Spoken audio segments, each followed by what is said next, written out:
መጨረሻም ጠቅላይ ሚኒስትር አብይ ለፕሬዝዳንት ትራምፕ መልስ ምት ሰጥተዋል። የአፍሪካ ግርማ ሞገስ፣ የአፍሪካ የመቻል ማሳያ፣ የአፍሪካ ህዝቦች ከፈለጉና ከወደዱ እንዲሁም ከተደመሩ አንጋፋ ስራ ጀምረው ሊጨርሱ እንደሚችሉ ያሳየው በኢትዮጵያውያን ታስቦ በኢትዮጵያውያን ሀብት ብቻ የተገነባው የህዳሴ ግድብ በኢትዮጵያውያን ታስቦ በኢትዮጵያውያን ሀብት ብቻ የተገነባው የህዳሴ ግድብ ለኛ ለኢትዮጵያውያን ኩራት፣ ለመላው አፍሪካ ደግሞ የምሳሌነት ምልክት ነው።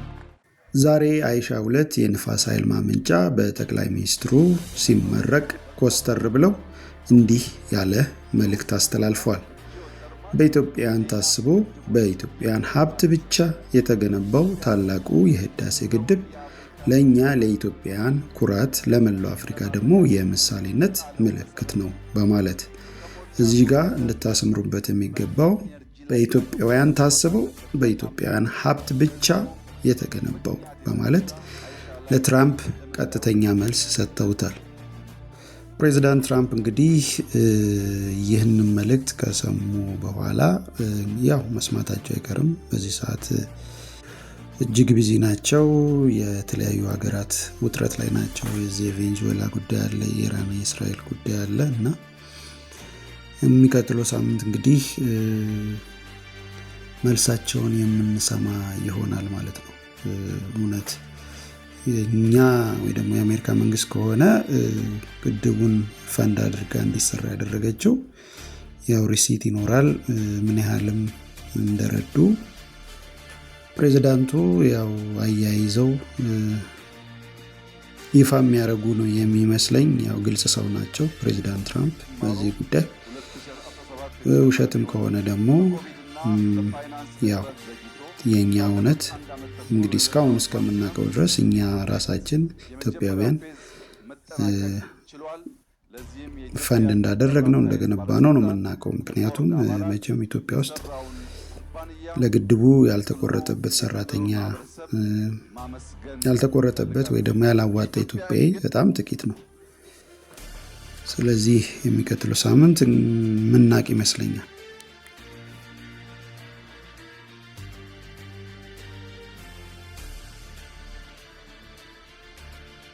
ዛሬ ጠቅላይ ሚኒስትሩ ምስራቅ ኢትዮጵያ ነበሩ። መጀመሪያ ሶማሌ ክልል ነበሩ። ሶማሌ ክልል ላይ በጣም የሚያምር ሸበሌሎች ተመርቋል። እዛም እንግዲህ እንግዳ ሆነው የተጋበዙት የሶማሌው ፕሬዝዳንት እና የጅቡቲው ፕሬዝዳንት ይገኙበታል። እጅግ የሚያምር እና ትልቅ ሪዞርት ተመርቋል። እነዚህ ሁለት የጎረቤት ሀገራት መሪዎች መገኘታቸው በተለይ አሁን ካለው የዚህ የሶማሌላንድ ውጥረት ጋር ተያይዞ ያልተጠበቀ ነበረ። ጠቅላይ ሚኒስትሩ እንግዲህ ያው ሰላማዊ የሆነ መልእክት ጎረቤት ሀገራት ካልተባበሩ እድገት እንደማይመጣ መልእክት አስተላልፈዋል እና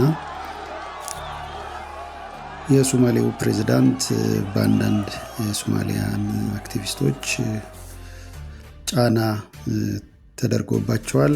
ሲዘለፉም ትዊተር ላይ ተመልክቻለሁ። ምክንያቱም ኢትዮጵያ የሶማሌላንድን መገንጠል በግልጽ ባታወጣውም በውስጥ ትደግፋለች በማለት እንዴት እንደ አይነት ሀገር ላይ ሄደህ ይህንን ሪዞርት ታስመርቃለህ በማለት ማለት ነው እና የጅቡቲውም መሪ እንደዚሁ ተገኝተው ነበረ።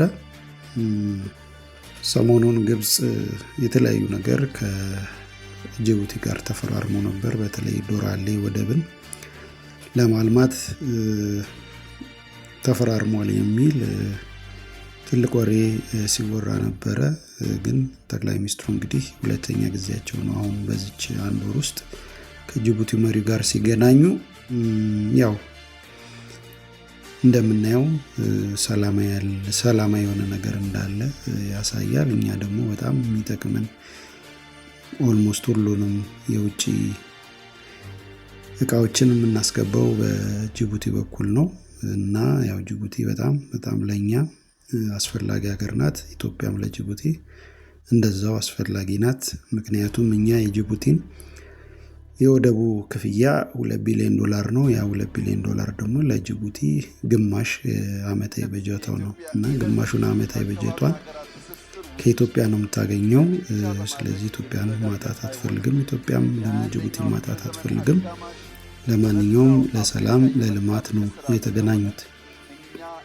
በማይኒንግ በኢንዱስትሪ በቱሪዝም ከምናመጣቸው ውጤቶች በተጨማሪ በዋና ዋና ሴክተር በምናደርገው ኢንቨስትመንት ኢንፍራስትራክቸር እንገነባለን። ከነዚህ ውስጥ አንዱ የክሊን ኢነርጂ ነው። ዛሬ በአይሻ ያስመረቅነውን በቅርቡ በሌሎች አካባቢዎች እንዲሁ እያስመረቅን እንቀጥላለን።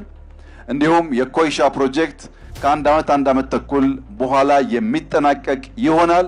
እነዚህ ሁሉ የክሊን ኢነርጂ ኢንቨስትመንት በዓለም ደረጃ ለኢትዮጵያ እውቅና ያሰጠ በመሆኑ ኮፕ 32 ወደ ኢትዮጵያ መጥቶ በኢትዮጵያ ምድር እንዲዘጋጅ የተወሰነበት ዋነኛው ምክንያት ኢትዮጵያ በግሪን ሌጋሲ ሪቨሮቿን በማጽዳት በክሊን ኢነርጂ አጠቃላይ ኢንቫይሮንመንት ላይ በምትከተለው ፖሊሲና ባስገኘችው ውጤት ዓለም ስራዋን ሬኮግናይዝ ለማድረግ ዓለም ስራዋን ለማበረታታት ኮፕ ወደ ኢትዮጵያ እንዲመጣ ወስኗል።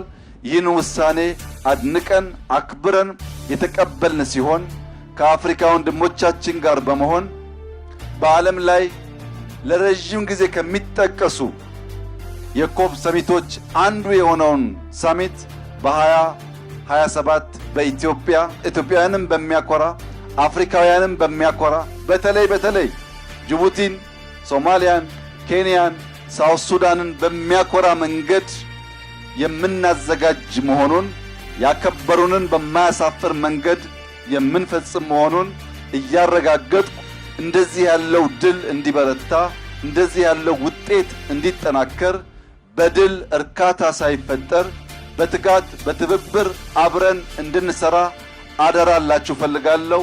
ጥሩ ጅማሮ ነው ያለው። በርትተን ውጤት እንድናስገኝ በርትተን ሀገራችንን የብልጽግና ማማ ላይ እንድናስቀምጥ በርትተን አፍሪካን በአድዋ ነጻነት ለብዙዎች አርያ እንደሆነው ለብልጽግናም ዳግም አርያ ለመሆን የበኩላችንን ሚና እንድንወጣ በታላቅ ትህትና እጠይቃለሁ።